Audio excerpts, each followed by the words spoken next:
శ్రీమాత్రే నమ. జయ గురు దత్తాత్రేయ నమ. ఈ వీడియోలో మనం సెప్టెంబర్ 29 నుంచి అక్టోబర్ 5వ తారీఖు మధ్యలో జరగబోయే వార ఫలాలు వృశ్చిక రాశి వారికి ఏ విధంగా ఉన్నాయి అని పరిశీలించినప్పుడు ఒక విధంగా లాభస్థానంలోకి ఈ వారం అంతా కూడా బుధ రవి సంచారం ఒక విధంగా జాతకుడికి ప్రభుత్వ మూలక పథకాలు వచ్చే అవకాశం ఉంది. ప్రభుత్వ పథకాలు మీకు అనుకూలంగా వస్తాయి.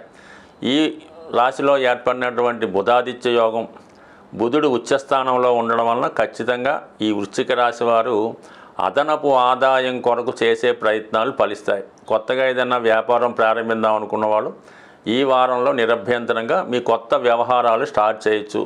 దానికి ప్రభుత్వ సహకారం లభిస్తుంది. ఏదైనా ప్రభుత్వ బ్యాంకు ద్వారా రుణ ప్రయత్నం లభిస్తుంది. లేదా మీ తండ్రి గారు మీకన్నా మీ కుటుంబంలో పెద్దవారి సహకారంతో ఆర్థిక పరంగా సంపూర్ణ సహకారం లభిస్తుంది. అలాగే ఏదో విధంగా మీకు మీ యొక్క తెలివితేటలకు తగిన గుర్తింపు రావడం, అలాగే ఏదైనా వృత్తిలో మారదాం అనుకున్న వాళ్ళకి కూడా అవకాశం ఉంది. ముఖ్యంగా ఉన్న ఆదాయానికి అదనపు ఆదాయం సమకూరుతుంది. చక్కగా ఉంది, బాగుంది. అలాగే శుక్రుడు 12వ స్థానంలో సంచరిస్తున్నప్పుడు జాతకుడు విలువైన వస్తువులు కొనే ప్రయత్నం చేస్తాడు. ముఖ్యంగా వాహన యోగం, అలాగే స్త్రీలకి బంగారు ఆభరణాలు, విలువైన వస్తువులు కలిసే అవకాశం ఉంది. ముఖ్యంగా ఈ జాతకంలో మగవారైతే వారి భార్య కొరకు ఏదైనా విలువైన వస్తువులు సమకూర్చడం, బంగారు వస్తువులు కొనే అవకాశం ఉంటుంది. అలాగే స్త్రీలు కూడా వారి యొక్క సంతానం కొరకు ఈ విధంగా ఖర్చు పెట్టే అవకాశం ఉంది. శుభకార్యాల కొరకు, విలువైన వస్తువుల కొరకు ఎక్కువ ధనాన్ని వెచ్చిస్తారు. అలాగే వివాహ ప్రయత్నాలు చాలా వరకు ఈ వారంలో మీకు సఫలీకృతం అయ్యే అవకాశం ఉంది. కాబట్టి ముఖ్యంగా వివాహ సంబంధం కోసం ఎదురు చూస్తున్నటువంటి అబ్బాయిలు కానీ అమ్మాయిలు కానీ ఈ వారంలో ఒక నిర్ణయానికి రావచ్చు. ఎందుకంటే అతి త్వరలో 7వ స్థానంలో ఉన్నటువంటి గురుగ్రహం వక్రగమనంలోకి వెళ్తున్నాడు. కాబట్టి ఈలోగానే మీ ప్రయత్నాలు చేసుకుంటే ఖచ్చితంగా కుదిరే అవకాశం ఉంది. దానికి శుక్రగ్రహ అనుగ్రహం కూడా ఉంది. అలాగే మీరు గతంలో ఏదైనా వివాహ సంబంధం అనుకొని ఏదో కారణం వల్ల ఆగిపోయి ఉంటే ఇంకొకసారి ప్రయత్నం చేయడం వల్ల మీ వివాహ ప్రయత్నాలు ఫలిస్తాయి. అలాగే ఒక విధంగా ఆకస్మిక ధనలాభం ఏర్పడే అవకాశం ఉంది. అంటే ధనాధిపతి 7ంలో ఉండడం, వక్రగమనంలోకి వెళ్ళడం వల్ల మీరు రుణం కోసం చేస్తున్నటువంటి ప్రయత్నాలు 100% ఫలిస్తాయి. అలాగే మరి ప్రేమ విషయంలో పరస్పరం మీరు గవర్నన్న గతంలో ప్రేమించి ఇష్టపడి పెళ్లి దాకా వచ్చి ఏదో కారణం వల్ల అది ఆగిపోయి ఉంటే, ఇంకా వారికి వివాహం జరగకుండా ఉంటే ఇంకొకసారి మీరు వారిని సంప్రదించి అసలు ఏం జరిగిందో వాస్తవం చెప్పడం వల్ల మళ్ళీ తిరిగి మీ ప్రేమ ఫలించడం కానీ అది వివాహం దాకా వెళ్ళడం కానీ జరిగే అవకాశం ఉంది. కాబట్టి ఒకసారి అవమానమైన సిగ్గుపడకుండా ఏమాత్రం సంకోచం లేకుండా ప్రయత్నం చేయండి.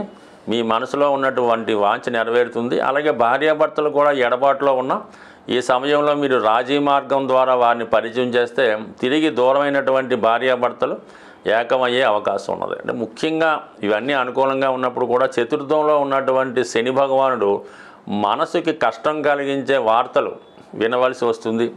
ఏదో కారణం వల్ల మీరు ఏదైనా ఇతరుల యొక్క గృహంలో నివసించడం కానీ సదుపాయాలు తక్కువగా ఉండే అవకాశం ఉంటుంది. కొంతమందికి ఏంటంటే అనుకోకుండా ఏదైనా విలేజ్ ప్రాంతం కానీ అటవీ ప్రాంతం కానీ సందర్శించడం కానీ, కొద్ది రోజుల పాటు ఏదైనా ఆశ్రమంలోనో ఏదైనా ఒక అనాథ శరణాలయం లాంటి దాన్నో ఓల్డేజ్ హోమ్ లాంటి దాన్నో అలాంటి దాంట్లో కొన్నాళ్ళు ఉండే సూచనలు కూడా ఈ రాశి వారికి వారి వారి స్థాయిని బట్టి వారి వారి వయసును బట్టి ఉండే అవకాశం ఉంది. కాబట్టి ఈ విషయంలో కూడా ఒక్కగా ఆలోచించండి. బట్ ఏదైనా కొంతవరకు ఈ రాశిలో ఉన్నటువంటి వారికి మనసుకి కష్టం కలిగించే వార్తలు వచ్చే అవకాశం ఉన్నాయి. బట్ మిగతా అన్నీ అనుకూలంగా ఉన్నాయి. కాబట్టి ఒక విధంగా రాజీ దూరంలో వెళ్తూ మనసు ప్రశాంతంగా ఉంటూ దైవం మీద భారం వేయడం వల్ల ఇటువంటి కష్టం కలగకుండా జరిగే అవకాశం ఉంది. ముఖ్యంగా ఎవరైతే చాలా వరకు ఆర్థికపరమైన ఇబ్బందులు, లేదంటే వివాహాలు ఆలస్యం అవడం, కుటుంబంలో అందరూ నిరుద్యోగులుగా ఉండడం, ఇటువంటి కొన్ని కారణాలు మీ జాతకంలో ఉన్నటువంటి పితృదోషాలకు కూడా కారణం అవ్వచ్చు. ఈ విధంగా ఎవరైతే ఇటువంటి సమస్యలతో బాధపడుతున్నారో వాళ్ళకి ఈ వారంలో ఏర్పడినటువంటి, అంటే ముఖ్యంగా అక్టోబర్ 2వ తారీఖున ఏర్పడినటువంటి మహాలయ అమావాస్య రోజు మరి పితృదేవతల యొక్క సంతృప్తి కొరకు ఆ రోజు ఏదైనా దేవాలయంలో కానీ ఎవరికైనా తీసుకున్న వారికి మరి వారు వంటకి సరిపోయే విధంగా బియ్యం, పప్పు, చింతపండు, కొన్ని ఆకుకూరలు వాళ్ళకి బహుమతిగా కానుకగా ఇవ్వడం వల్ల మరి ఈ పితృదోషాలు ఉన్న వాళ్ళకి ఈ అమావాస్య రోజు చేసే ఈ దాన కార్యక్రమం 100% మీ యొక్క దోషాలు పరిహారం అవుతాయి.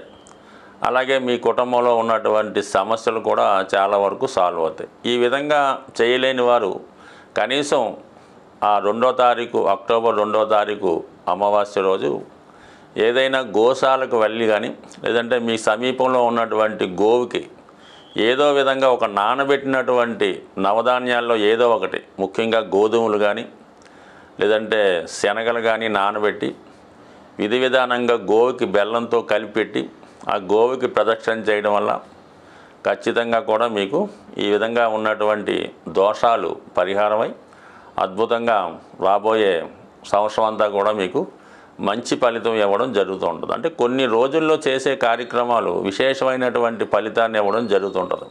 అందులో ఈ మహాలయ పక్షంలో వచ్చే అమావాస్య, దాని తర్వాత మీకు అక్టోబర్ 3 నుంచి మరి దసరా నవరాత్రులు ప్రారంభమవుతున్నాయి కాబట్టి మరి ఈ సమయంలో ఎవరైతే అమ్మవారి ఆరాధన, లక్ష్మీ ఆరాధన చేస్తుంటారో వారికి అఖండ సౌభాగ్యం కలిగే అవకాశం ఉంటుంది. అయితే ముఖ్యంగా మీరు పెద్దగా ఏమీ కష్టపడక్కర్లేదు.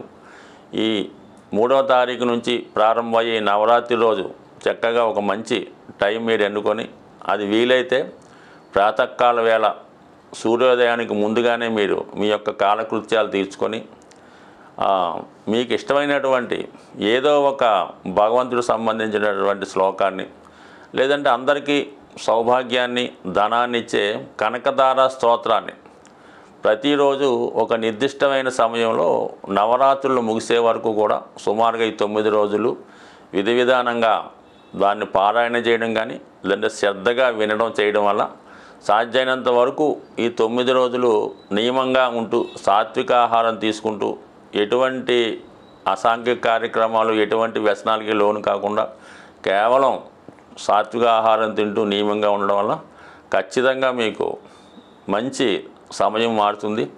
అలాగే గ్రహంలో అంటే జాతకంలో ఉన్నటువంటి గ్రహ దోషాలన్నీ కూడా సాల్వ్ అయ్యి మీకు చాలా వరకు మంచి ఫలితాన్ని కూడా ఇవ్వడం జరుగుతూ ఉంటుంది. సో ఏదైనా మనం కొన్ని పర్వదినాల్లో చేసే విధంగానే ఈ దసరాలో ఈ 9 రోజులు ఎవరన్నా సరే చిన్నవారి నుంచి పెద్దవారి వరకు చేయడం వల్ల ముఖ్యంగా జాతకంలో శనిగ్రహం ద్వారా వచ్చే దోషాలు, రాహుగ్రహం ద్వారా వచ్చే దోషాలు చాలా వరకు అమ్మవారి యొక్క అనుగ్రహంతో మీకు అవి పూర్తిగా తొలగిపోయే అవకాశం ఉంటుంది. కాబట్టి సాధ్యమైనంత వరకు మీకు ఎంతగా వీలైతే అంతగా చేయడం వల్ల ఎక్కువ విజయ అవకాశాలు పొందుతారని ఆశిస్తూ స్వస్తి.